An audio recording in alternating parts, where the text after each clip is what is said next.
tutaboresha kilimo.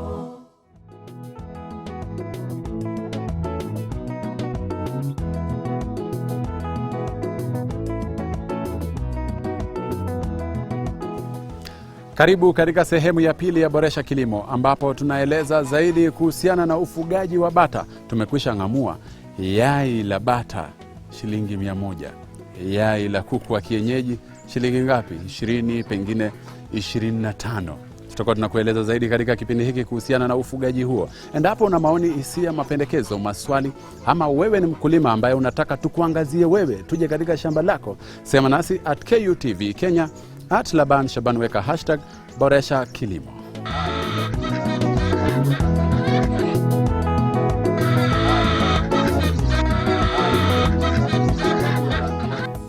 Tuangalie aina nyingine ya bata.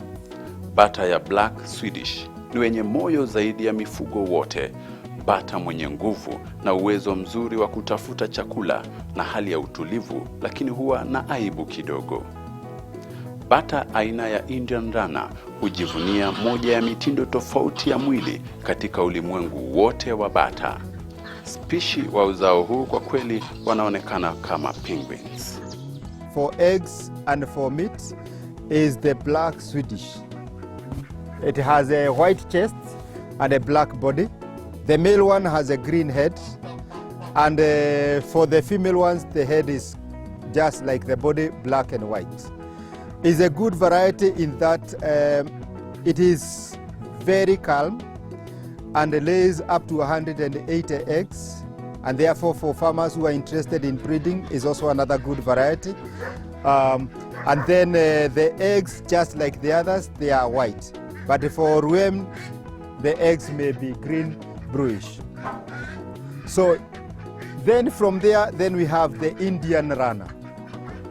The Indian Runner duck, as the name says, its origin is India, and it's called Indian Runner because it is tiptoeing and always keeps is like running all the time.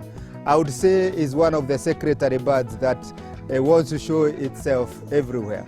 So it keeps running, and then has a long neck. It is not good for meat, but very good to control pests. So mainly we keep it and allow it in the compound or allow it in the farm to peck the insects from the garden. Originally in India, there are farmers with thousands of them, and they are hired in the rice farms to eat the insects. So as well, we have rice farms in Mwea in Ahelo. This could be one of the ducks that could be very useful for them. The last one for now that we can talk about is the khaki Campbell. The khaki Campbell duck from Britain, and is the best layer among the ducks. It lays between 330 to 340 eggs in a year. Now, a year has 365 days, meaning out of 365 days, you may have only 25 days that you don't pick an egg. It is better than any layer that you'll find in the country. So if you want to do a duck for eggs, for example, making the cakes, then the best duck is the khaki Campbell. Uzalishaji wa idadi ya bata unategemea idadi ya vifaranga unaohitaji. Bata mmoja anaweza kutoa karibu 100 ya vifaranga kwa msimu. We always put the eggs in the incubator.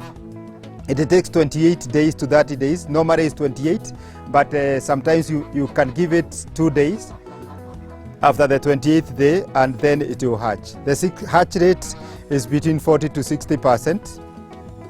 If you put it in the chicken, if you have some kienyeji chicken, you put the eggs with the kienyeji chicken, 8 to 9 eggs, the chicken comfortably hatches them. So you can either hatch them with the incubator or hatch them with the kienyeji chicken. You can also brood with the duck, but chances are very little because after 1 week, it gets tired of sitting on the eggs and it decides to move out. So you may lose quite a number of eggs. Number two, if you are making it to brood the eggs, It means it will have 28 days when it is brooding. Then you'll have another 2 months when it is bringing up the children, and you have the ducklings, and you have lost 3 months of laying. So we prefer to take it to the incubator or give to the kienyeji chicken. Therefore you have a higher rate of multiplication. Ufugaji wa bata pia unasaidia mfugaji katika hali ya uchumi, maana mfugaji hapotezi vyakula na pia hula chakula kiwango cha chini ukilinganishwa na kile kiwango kuku hula kwa siku.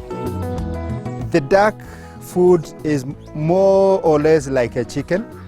In organic farm, we actually ensure that we give them the maize for carbohydrates. We give it sorghum. We provide also omena or ochonga for proteins. And then we give the vegetables, plus plenty of water. Clean water all the time. Mchanganyiko wa lishe bora na usimamizi sahihi ni muhimu kwa kukuza bata mwenye afya, na pia wao husaidia kula wadudu ambao wanaweza kudhuru kuku au ndege wengine. The first time I came to know about them, I went to a farmer who had quite a number of them. And my first question was, of course, the market.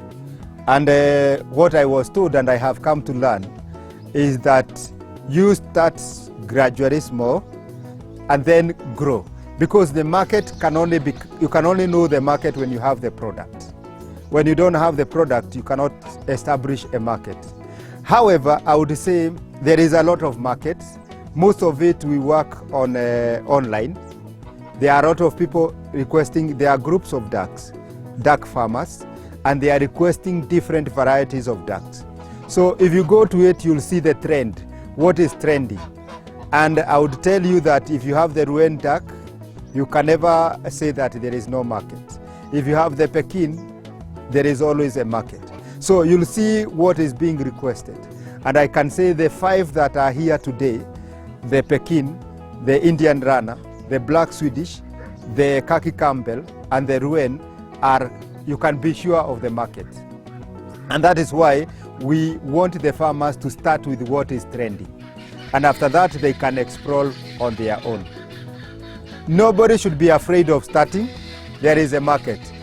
I have reared up to 100, and currently I have 20. And in the 20, I have 10 breeders. So meaning I have sold about 80.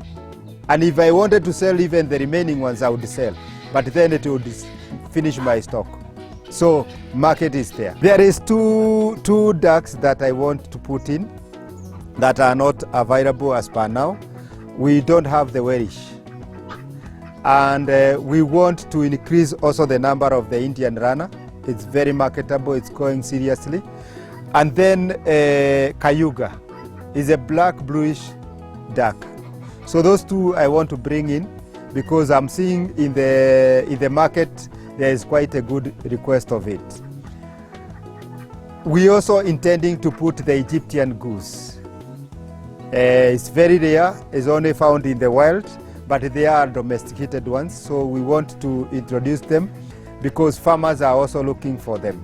So, and then there is one very rare one, I have been searching for it.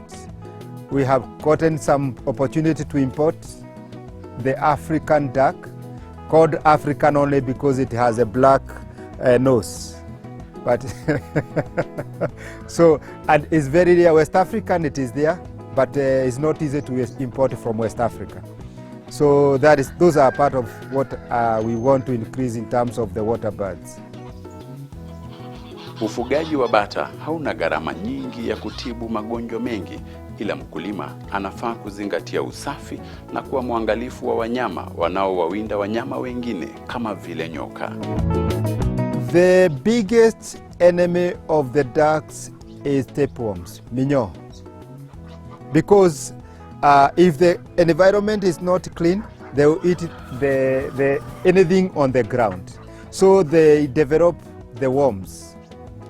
And what happens is that it shows no signs, because the only sign you can realize is loss of weight.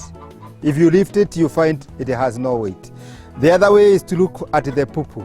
The poo is normally with the bubbles when it has the worms in the stomach. So it loses weight, and one day you wake up in the morning and you find it died at night. Or you went out and coming back you find it dead. It's the only parasite that is a threat to the ducks. So give them deworm them, keep the environment clean, and then you are a safe farmer.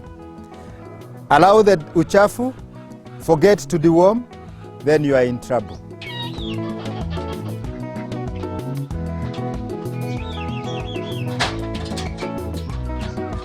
Kufikia hapo mtazamaji, tunafika mwisho wa kipindi cha leo Boresha Kilimo. Ni mwanzo wa kipindi kijacho kwa mitindo mingine ya kilimo. Nimekuwa nahodha wako Leban Shaban. Wassalam.